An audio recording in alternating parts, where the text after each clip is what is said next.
Hello my cute viewers, welcome back to our channel. Myself Gauri. तो चलिए बिना देरी करते हुए माई स्वीट हार्ट की कहानी को स्टार्ट करते हैं। एपिसोड 48। अब आगे।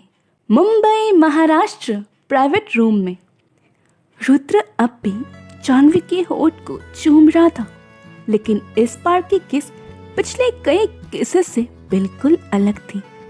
रुद्र उसके चेहरे को थाम बड़ी धीरे धीरे और सॉफ्टली जानवी को किस कर रहा था, जिसे महसूस कर जानवी की आंखें खुद ब खुद बंद हो जाती हैं। इस बार ना ही वो खुद उससे दूर जाने की कोशिश कर रही थी और ना ही वो उससे खुद से दूर कर रही थी, बल्कि वो तो इस किस में खो सी गई थी। आखिर वो खुद भी तो एक इंसान ही थी ना, कितने ही दिन और वो खुद को रोक पाती। लगभग 10 मिनट किस करने के बाद रुद्र धीरे से उससे अलग हो जानवी के चेहरे को देखने लगता है और उसकी आंखें बंद देख रुद्र के चेहरे पर एक मुस्कान आ जाती है। वो धीरे से उसकी कान में बोला, तुम्हें मेरी गरीबी से फर्क पड़ने लगा है जान। उसकी बात सुन जानवी झट से अपनी आंखें खोल रुद्र को खुद से दूर कर जल्दी से बोली, ऐसा कुछ नहीं है और मुझे आपसे कोई फर्क नहीं पड़ता। इतना बोल जानवी अपने ऊपर से ब्लैंकेट हटा जल्दी से नीचे उतरने वाली थी, लेकिन तभी बीच में रुद्र उसकी बाजू पकड़ गुस्से से बोला, अपना पैर नीचे रखने के बारे में सोचना भी मत। उसकी धमकी सुन जानवी के पैर हवा में रुक जाते हैं। रुद्र उसकी तरफ आ धीरे से उसको अपनी गोद में उठा बाहर लेके जाता है। ये देख जानवी जल्दी से बोली, ये क्या कर रही है आप, छोड़िए मुझे, मैं खुद चल लूंगी। रुद्र बीच में ही रुक जानवी को नीचे उठाकर बोला, चलो। ये देख जानवी अपने मन में बोली, इतनी जल्दी मेरी बात मान गए। बोलते हुए वो एक नजर रुद्र को देख बड़ी धीरे धीरे चलने लगती है। वो 4 कदम चली ही थी कि तभी रुद्र झट से उसे अपने गोद में उठाकर बोला, दिख रहा है मुझे कितना चल पा रही हो। इतना बोल वो आगे बढ़ जाता है। इधर जानवी धीरे से उसके गले में अपनी बाहें लपेट गौर से उसके चेहरे के हर हिस्से को देखने लगती है, लेकिन फिर कुछ सोच अपनी नजरें फेर कर वो अपने मन में बोली, भूल मत जानवी, ये इसलिए तेरी केयर कर रहे हैं क्योंकि इन्हें बस तेरी शरीर की परवाह है और कुछ नहीं। बोलते हुए उसकी आंखों से आंसू निकलने लगते हैं, जिन्हें वो बार बार पलकें झपका कर रोक लेती हैं। रात का वक्त, जानवी का घर। पूनम जी अपने आंसू पोंछते हुए जानवी के पैरों में हल्दी का लेप लगा रही थी। उनकी आंखों में आंसू देख जानवी बोली, माँ आप क्यों रो रही हो? और मेरे पैर में बस थोड़ी सी स्वेलिंग हो गई है और कुछ नहीं। पूनम जी लेप लगाते हुए बोली, जब आपका बच्चा होगा ना तब आपको समझ आएगा मैं क्यों रो रही हूँ। जानवी उनके हाथ को पकड़ अपने पास बिठा उनके आंसू पोंछते हुए बोली, मम्मा मुझे आपकी ये मोटे मोटे आंसू बिल्कुल नहीं पसंद और मुझे पता है मम्मा आप मुझसे बहुत प्यार करती हो और मुझसे भी। सावी दरवाजे से अंदर आते हुए बोली। सावी को देख जानवी उसको चिढ़ाते हुए बोली, किसने कहा? फिर पूनम जी को साइड से हक करके बोली, मम्मा सिर्फ और सिर्फ मुझसे प्यार करती है, तुझसे नहीं।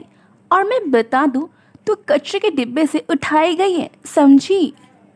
जानवी की बात सुन सावी पूनम जी के साइड में बैठ उनको दूसरी साइड से हक करके बोली, नहीं मम्मा सिर्फ और सिर्फ मुझसे प्यार करती है ना मम्मा? नहीं मुझसे, नहीं मुझसे। उन दोनों की खट्टी मीठी लड़ाई देख पूनम जी मुस्कुरा कर उन दोनों के गालों को प्यार से छूकर बोली, मैं आप दोनों से प्यार करती हूँ, मेरी नन्ही सी शैतान बच्चियों, तुम दोनों ही मेरी जान हो। वहीं दरवाजे के बाहर खड़ी कोमल जी ये स्वीट सा फैमिली मोमेंट अपने फ़ोन में कैप्चर कर लेती है। इधर पूनम जी जानवी से बोली, अब आप रेस्ट करो और हाँ आज और कल आप बेड से नहीं उतरेंगी। जानवी अच्छे बच्चे की तरह अपना सिर हाँ में हिला देती है। पूनम जी प्यार से उसके फोरहेड को चूम कर वो और सावी बाहर निकल जाते हैं। वहीं उनके चूमते ही जानवी को रुद्र की याद आ जाती है, लेकिन फिर वो अपने सिर को हिला खुद से बोली, ये मैं क्या सोच रही हूँ। तभी उसका फ़ोन रिंग करता है। फ़ोन पर फ्लैश वाले नाम को देख वो जल्दी से फ़ोन रिसीव कर ऑन कॉल बोली, हाँ ईशा बोल, तेरा चोट कैसा है? दूसरी तरफ से ईशा बोली। जानवी अपने पैर को देखते हुए बोली, अभी ठीक है, दर्द नहीं हो रहा। अच्छा सुनना, मैं कल ऑफिस नहीं आऊँगी तो तू। जानवी आगे कुछ बोलती इससे पहले ईशा बोली, कल मैं भी नहीं जा रही। क्यों? जानवी बोली, तूने ऑफिशियल ग्रुप चैट चेक नहीं किया? ईशा बोली। जानवी बोली, नहीं। तो देख। उसकी बात सुन जानवी ग्रुप चैट देखती है। कल ऑफिस बंद है? जानवी बोली, यस मेरी जान, कल ऑफिस बंद है। ईशा बोली, पर क्यों? जानवी बोली, मुझे क्या पता। फिर कुछ पल रुक जानवी को चिढ़ाने के अंदाज से बोली, या फिर मुझे पता है कल ऑफिस क्यों बंद है। उसकी टोन सुन जानवी बोली, कृपया अपनी सोच की गाड़ी को ब्रेक लगा, वैसा कुछ भी नहीं है। हाँ हाँ देखा मैंने आज, तुम दोनों के बीच वैसा कुछ भी नहीं है। ईशा बोली। जानवी गुस्से से बोली, ईशा अच्छा सॉरी, लेकिन तुम माने या ना मान, सर को तेरी फिक्र तो बहुत है। ईशा बोली। उसकी बात सुन जानवी को रुद्र की कही हुई बात याद आ जाती है, क्योंकि तुम्हारा शरीर मेरे लिए बहुत इम्पोर्टेंट है। जिसे याद कर वो अपनी आंखें बंद करके बोली, सर को मेरे शरीर की फिक्र तो बहुत है। मतलब? ईशा बोली। जानवी अपनी आंखें खोल कर बोली, कुछ नहीं, चल अब मैं रखती हूँ।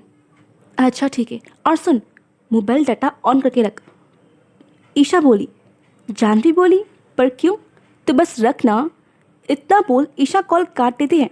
जानवी जैसे ही मोबाइल डाटा ऑन करती है उसी के कुछ सेकंड्स बाद ही उसके फ़ोन में एक मैसेज आता है।